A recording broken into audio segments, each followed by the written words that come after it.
سلام ګرانو لیدونکو د نن ورځې څو تازه او مهمو خبرونو ته ښه راغلاست له مینه یوټیوب چینل څخه. په هغه کور شنې پردې خورې شوې چې ظواهري پکې ووژل شو. د فضا له لارې د راتلونکو اکتشافاتو مخنیوي لپاره په هغه کور شنې پردې غوړول شوي چې د القاعدې شبکې مشر ایمانویل ظواهري پکې وژل شوی. له ساحې څخه په پټه اخیستل شوي تصویرونه ښیي په هغه بالکن یا برنډه کې چې ظواهري وژل شوی اوس له پاسه شنې پردې خورې شوي دي. په ورته مهال د ظواهري د جنازې مراسمو ته د تیاري پر سر هم په طالب مشرانو کې جنجال راپورته شوی دی. یوه ډله په لوړه کچه د جنازې مراسمو په ترسره کولو ټینګار کوي، خو بله ډله د امریکا او نړۍ د راتلونکو اقداماتو له ویرې په پټه د جنازې مراسمو ترسره کول غواړي. امریکایي چارواکي وایي طالب مشران کابل کې د ظواهري له اوسېدو خبر وه. یو امریکایي چارواکی وایي چې لوړپوړي طالب چارواکي په کابل کې د القاعده شبکې د مشر ایمانویل ظواهري له اوسېدو خبر وه.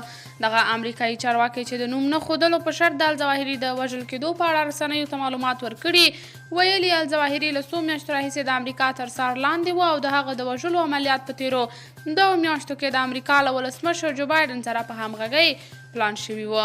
دغه امریکایي چارواکي وویل الظواهري د یکشنبې په سهار هغه مهال د امریکا د بې پیلوټه الوتکې د هیل فایر راکټ په وسیله په نښه شو چې په کابل کې د خپل پټنځای برنډې ته راوتی و.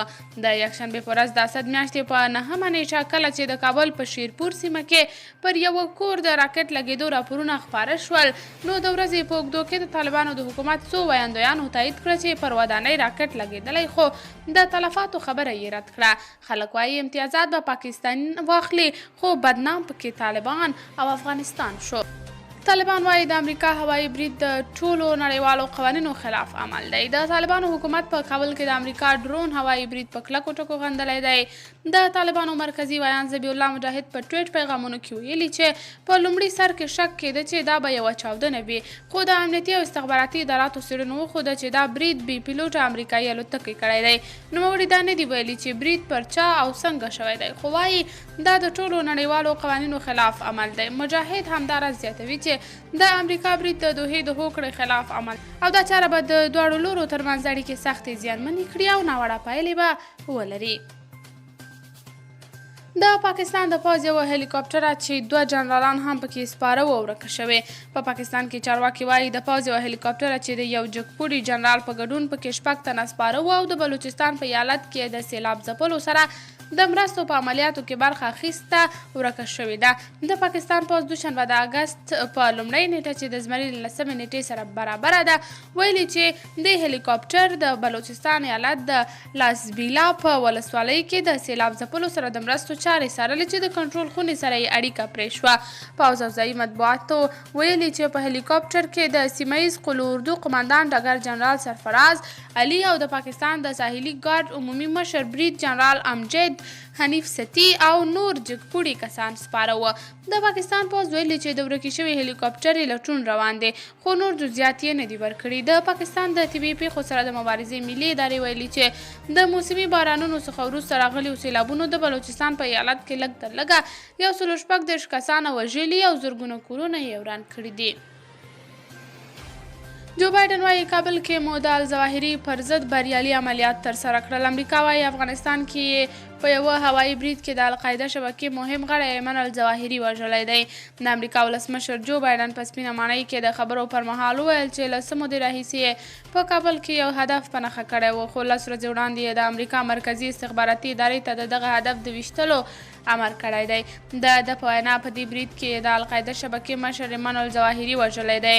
بایډن په خپلو خبرو کې وویل چې هغه د امریکا پر ضد پراخو عملیاتو او بریدونو کې لاس او په وینا یې له دې وروسته نشته دی. بایډن دا د امنیتي ادارو لاسته راوړنه بللې ده او ترڅنګ یې ټینګار کړی دی چې دغه ډول عملیات به په افغانستان کې ادامه ولري. د بایډن په وینا اجازه نه ورکوي چې افغانستان یو ځل بیا د ترهګرو پر مرکز واوړي او نړۍ ته له دې ځایه ګواښونه جوړ شي. بلخوا سعودي عربستان هم د القاعدې د مشر وژل کېدو هرکلی کړی دی. حنیفي وایي افغانستان کې بشري حقونه تر ډیره د نړیوالو لخوا نقض شوي. د امر بالمعروف او نهي عن المنکر وزارت سرپرست محمد خالد حنیفي په میمنې ښار کې د یوې ولسي غونډې پر مهال چې ځایي مسؤلانو هم ګډون کړی و وایي نړۍ هڅه کوي د بشري حقونو په پلمه افغان میرمنې بې عزته کړې. د امر بالمعروف او نهي عن المنکر وزارت سرپرست محمد خالد حنیفي وویل نړیوال غواړي چې زما او تاسو خویندې بې عزته بې عفته او بې پردې کړي. دا څه ډول حقوق دي؟ نړیوال وایي چې یو پردی هلک دی له یوې پردۍ نجلۍ سره دی په یوه څوکۍ کښېني. دا ډول حقوق نه ملت غواړي، نه هم عقیده او نه هم مذهب اجازه ورکوي، او نه هم الله تعالی او نه هم نبی کریم صلی الله علیه و آله وسلم اجازه ورکوي.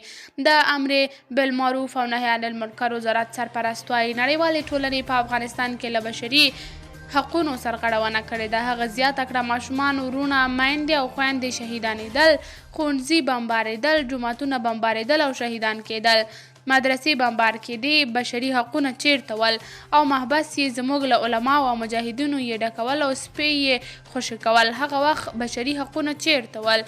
ښاغلی حنیفي د اسلامي امارت د ځینو ځواکونو ظاهري بڼې ته په اشارې سره وایي د اسلامي امارت د مشر ځینې فرمانونه نه عملي کیږي.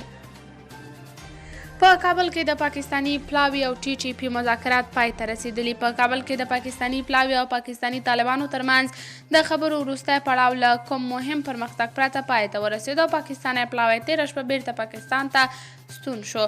د خیبر پښتونخوا د اعلی وزیر سلاکار محمد علي سیف د نورو جزئیاتو له ورکولو پرته پرون د ازادي راډیو مشال څانګې ته وویل چې خبرې اترې ډېره ښه فضا کې وشوې او دواړه خواوو خپل نظریات او وړاندیزونه شریک. نوموړي زیاته کړه چې دا خبرې 2 ورځو ته پلان شوې وې، خو 3 ورځې یې دوام وکړ او د پاکستاني طالبانو اصلي غوښتنه له خیبر پښتونخوا ایالت نه د قبایلي سیمو د الحاق لغوه کول و. هغه زیاته کړه چې ټولو مهمه مسله چې ډېر بحث پرې شوی د فاټا یا د قبایلي سیمو د حیثیت په اړه د دوی یعنی پاکستاني طالبانو غوښتنه وه چې دوی وایي چې د دې سیمې ضمیمه دې بیرته واخیستل او په دې اړه موږ خپل نظرونه له هغوی سره شریک کړل او بحث مو ورسره وکړ. ښاغلی سیف زیاته کړه چې هیواد ته د پاکستاني طالبانو د بیرته ستنېدو پر مسلې او اړوندو سیاسي، ټولنیزو او اقتصادي موضوعاتو هم خبرې وشوې. د خبرو په دې دور کې د قبایلو ځینو مشرانو هم برخه اخیستې وه. په کابل کې د چین سفارت د ویزو ورکولو بهیر پیل کړ. دا خبره د طالبانو یوه ویاند احمد الله وثیق په خپل ټویټر لیکلې ده. اخوا د افغانستان د سوداګرۍ او صنایعو خونو ویلي چې د افغان سوداګرو یو لیست یې د چین سفارت ته سپارلی او هغوی له دوشنبې افغان سوداګرو ته د ویزو د ورکولو پروسه پیل کړې ده. چین د کووډ 19 په خاطر افغان سوداګرو ته د ویزو ورکړه ځنډولې وه او تر هغه راوروسته سیاسي تحولاتو لا دا پروسه ځنډنۍ کړې وه. قدرمنو لیدونکو، دا د نن ورځې تر دې مهاله تازه، مهم، دقیق او وروستي خبرونه. تر بیا نورو خبرونو راپورونو چې ستاسې درانه حضور ته حاضرېږم په لوی الله مو سپارم. د الله په امان.